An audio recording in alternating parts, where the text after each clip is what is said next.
Midwest Whitetail is brought to you by Realtree, Hoyt Archery, Muddy Outdoors, Fuse Accessories, Trophy Rock, Frigid Forage, Scott Archery, Cabela's, Rocket Broadheads, Woods Zero-Turn Mowers, Bloodsport Arrows, Redneck Hunting Blinds, Scentmaster, Yeti Coolers, ScentLock, and Nikon.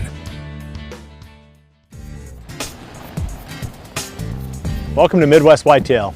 On today's episode, I'm going to start the Poor Man Plot 2014 version. And if you've been watching these for the past couple of years, you know that I really love these Poor Man Plots. It's a good way to get a workout, lose about 15 pounds of sweat. And on the upside though, we do get to create a spot that should be a killer stand location for this fall. And that's what we're all about, is trying to help you to see opportunities in the area where you hunt. We talked about it a little bit, I believe it was an episode or two back, about the layout of this spot. So I'm not going to dive into a lot of detail on that.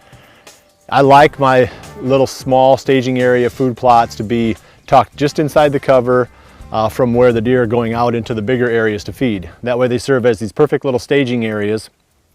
Poor Man Plot, anywhere up to half an acre. That'd be a pretty big one, but this one's probably about a quarter acre, which is ideal. You can handle that fairly well. Also on today's episode, I've got a tip for you on how to help maintain or to improve your corn food plots. And this is something that I've learned the hard way on our farm. So we'll get to that later. But let's dive some more into this Poor Man Plot. And first step now is going to be to clear it and get all the brush and the small trees and stuff out of it. And while I'm doing that, I'll talk some more about the whole strategy from start to finish on creating these Poor Man food plots.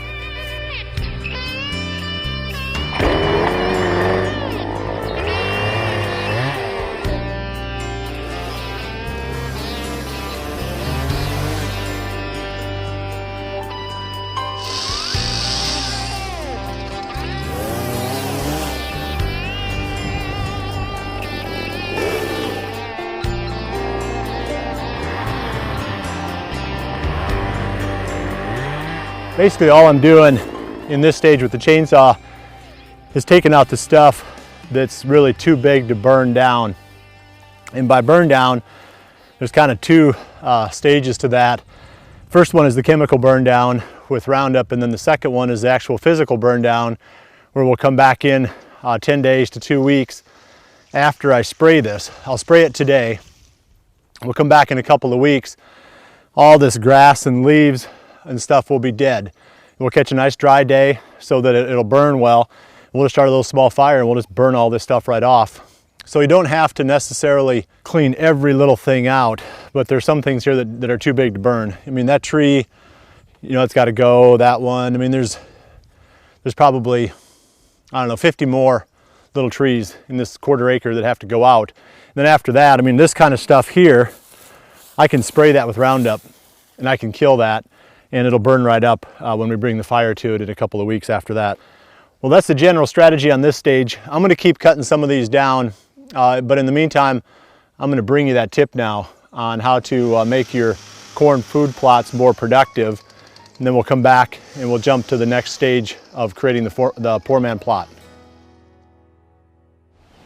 I've got a tip for you today that you may not have ever heard before.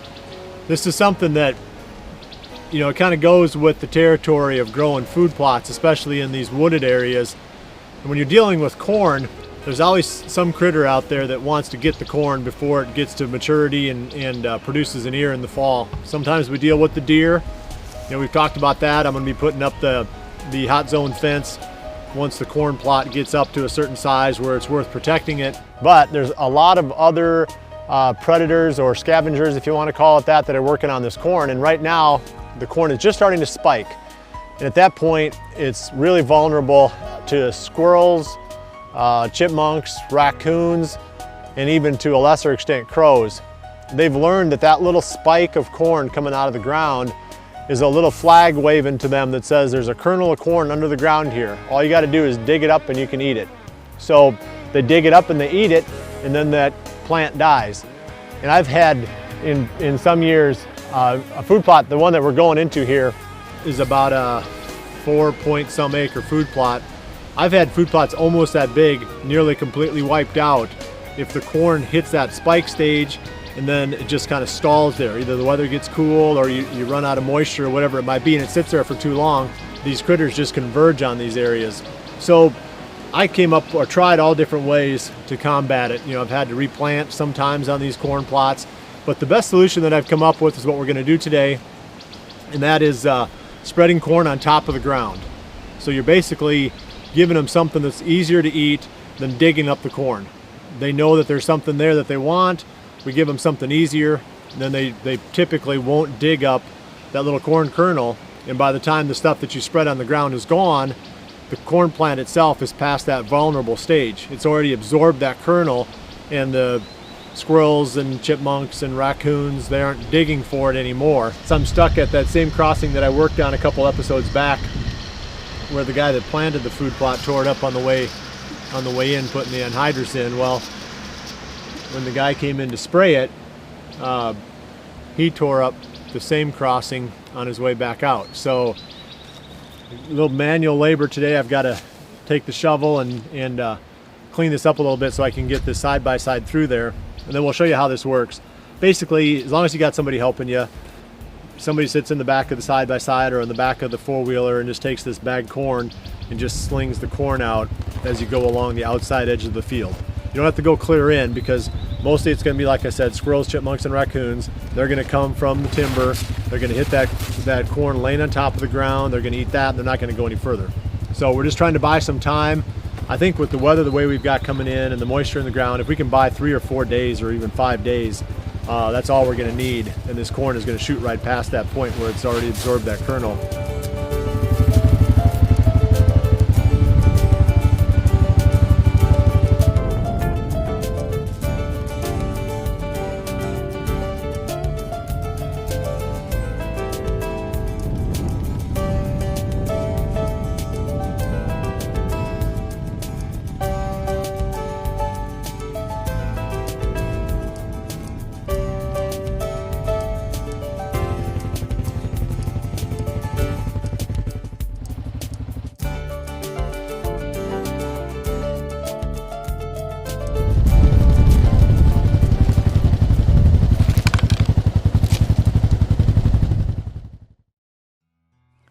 I've got about 75% of the brush cleared off this poor man's plot.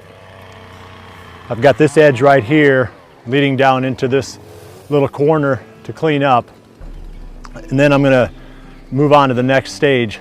So let's talk about right now what the stages are for the poor man plot. Obviously location, we've talked about that a couple of times.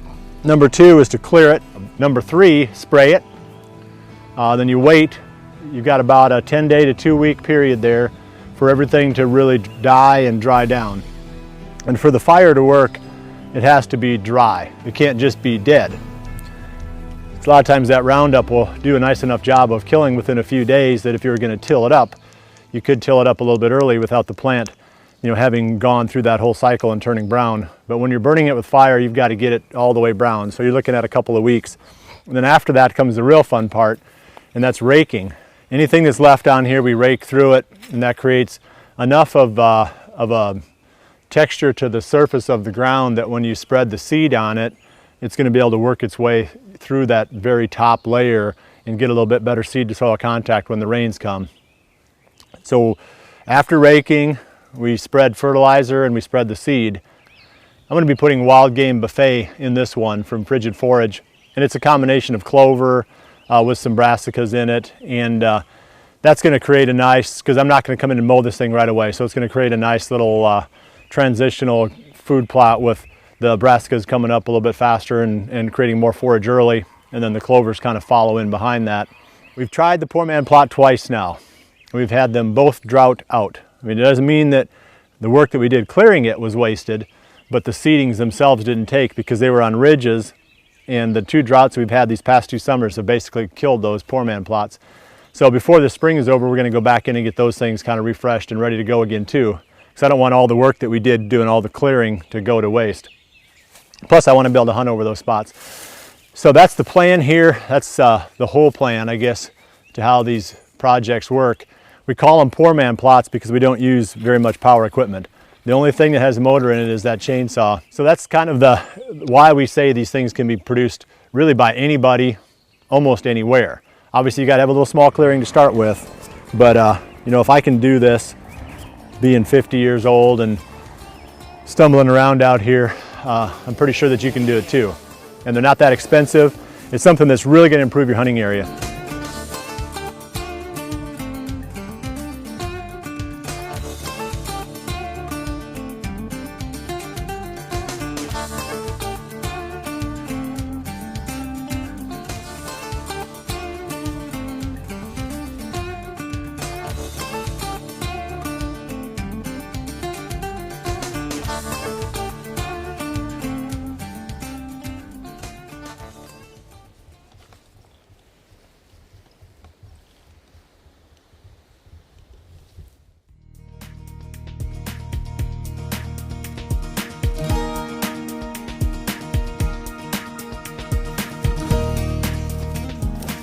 Well, that's it for my spraying. Now all I've got to do is wait a couple of weeks for this, all this stuff to die and turn brown, and we'll come in and move on to the next phase of the poor man plot. That's going to be 2 weeks out, but we'll keep diving into the other subjects that we cover here in the Midwest Whitetail Off-Season series. I appreciate you joining me this week. We'll see you right back here again next week for the next episode of Midwest Whitetail, and remember to always dream big.